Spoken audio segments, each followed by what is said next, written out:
Vidya, welcome to the Transformer series season 2. So Vidya, tell me, you are an IIM graduate, and then for 11 years you were an investment banker, and then of course a CFO for 7 years in the Edelweiss Group. What was the motivation or inspiration for you to start a foundation? It's one of those stories where, I sometimes tell my children, it's you find what you really want to do rather late in life. I I started in investment banking. I was there for 11 years. And then I joined Edelweiss in 2000. And to do all the things that I hadn't done as an investment banker, which is really to look after the what we now call enterprise functions, or when we're looking at the non-profit sector, we look at org capacity. So that bit about org capacity building. Edelweiss's org capacity was my role for about 7 years when I was CFO, head of admin, head of HR, head of basically problem solver on the non-business side. One of the things I realized was how important it was to really think about enterprise functions and backends in the for-profit world. And later on, when the foundation was set up, a lot of that 7-year experience helped in building out what we wanted to do as part of Edelweiss. But I think the reason the foundation was started was more out of my desire to do something that was beyond what I was doing in my role at that time. That also came from some of the things that we had decided as a founder group to start giving back, as we called it then, sooner rather than later. And to do it as soon as we started making sustainable profit. And so therefore in the early 2000s is when I started reaching out and trying to figure out what to do. And I had a great mentor. There was this group called Mumbai Group of Friends, which is now called the Caring Friends Group. And Ramesh Uncle was my mentor along with Nimish Bhai. And I think I was just so fortunate to come across these two individuals at that time. And my early journey, starting about 2004, right until we set up the foundation, was entirely with them. Cut across to 2007, it was time for our IPO, and I wanted to step down as CFO, as I'm also related to the founders. And so I was really thinking about what to do. And I said that this experience over the last 7 years of both really being in the field, taking a look at what was going on, looking at what we'd funded, and also the experience of building the enterprise functions at Edelweiss, I thought would be really valuable in how we thought about our grant making, and to just not make it around funding, but really make it more building the sector as opposed to just funding. We didn't have that clear a conception at that point in time. Today, that clarity has come after many years of being in the field. But I think the idea for Edelweiss was, how can we, in the not-for-profit sector, how can we provide both a combination of funding and capacity building? And how can we use our experiences in the for-profit world and bring it to the not-for-profit world? Because that access to thinking as well as funding around capacity is, we have a problem even today around it. How did you decide on the areas that you work in? I understand you work in education, livelihoods, and I think women empowerment. Yes. How did you Yes. kind of narrow down on that? I think right until 2014, in earnest, we were really focused only on education and livelihoods as we defined it then. And the reason we chose it was a very simple one. So we were not somebody who like kind of sort of did deep research and said, this is what makes sense. So we didn't look at it from a macro perspective and then delve into it. We really looked at, if this is a foundation that Edelweiss is going to put money behind, and remember this was pre-CSR. Right. So, we knew that what we were doing, we had shareholders, we had become public by 2007 December. So the only metric we actually used is what are the themes that will resonate with the Edelweiss fraternity, especially our people. And when we looked, we said our average age of our employees at that time was just about 26, 27. Like most of corporate India, but especially in our case, young, but also mostly coming from middle class families, lower middle class families who had the opportunity of education. And I think, therefore, we chose education because we felt most of the people that we looked around and we talked to realized the power of it. In some cases, the families that our staff came from were really, they were first generation organized, workers in a sense. And livelihood equally, because, I think without the income enhancement and the income generation part along with education also made sense. So it was a very simple way of looking at it.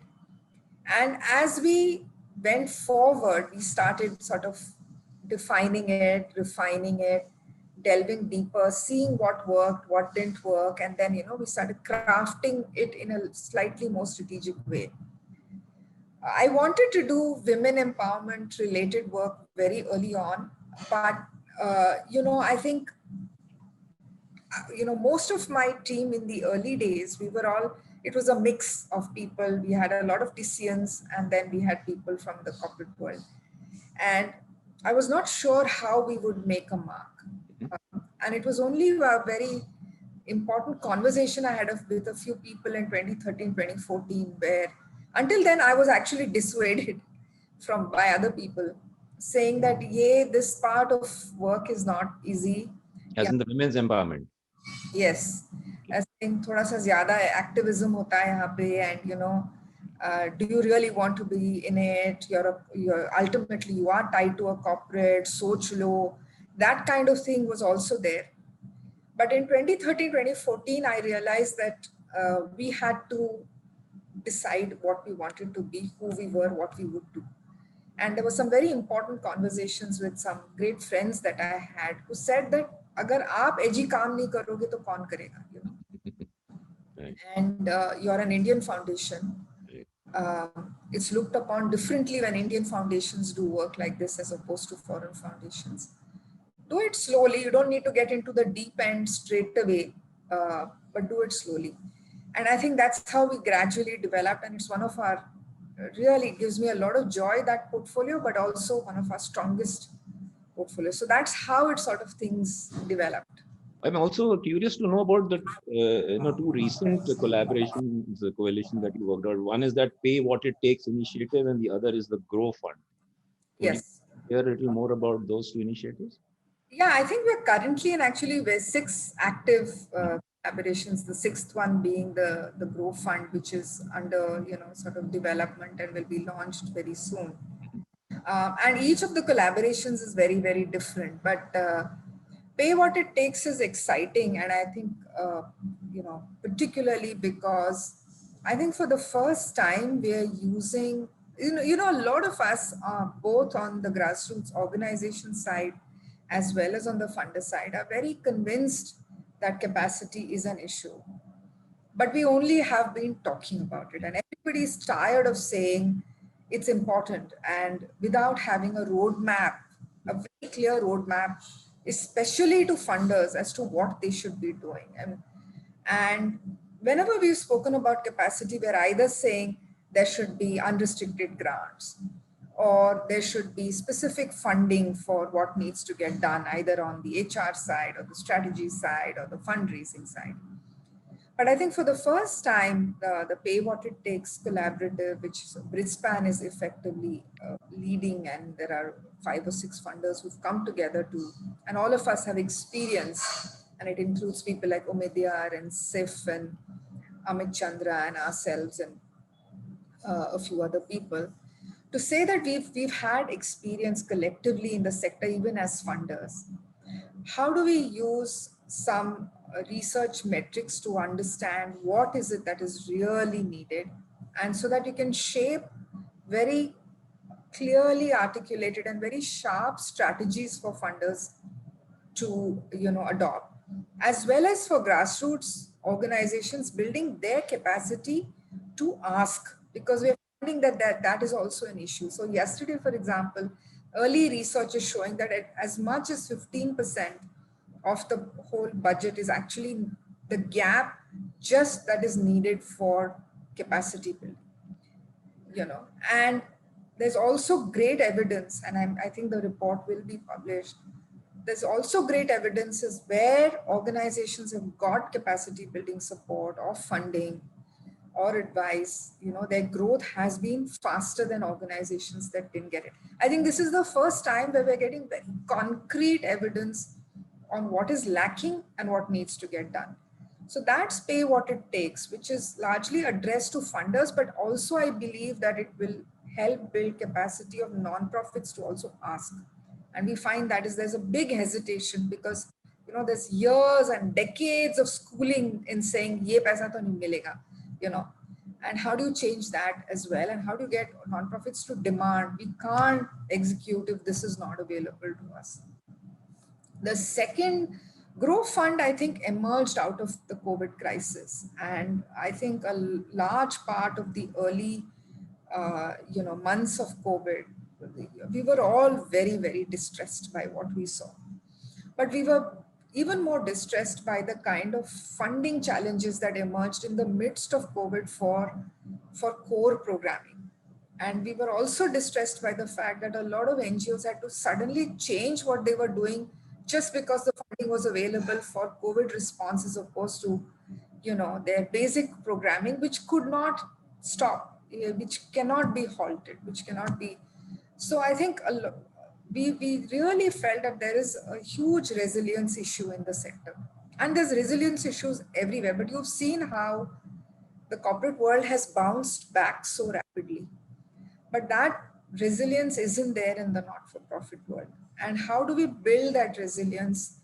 And what are the few things we do? So the whole strategy around Grow is to have a 2-year engagement with 100 NGOs and really help support just resilience building in a variety of ways. And that crafting is currently being finalized along with the funding. And as always, we'll be, one of the anchor funders for the collaborative.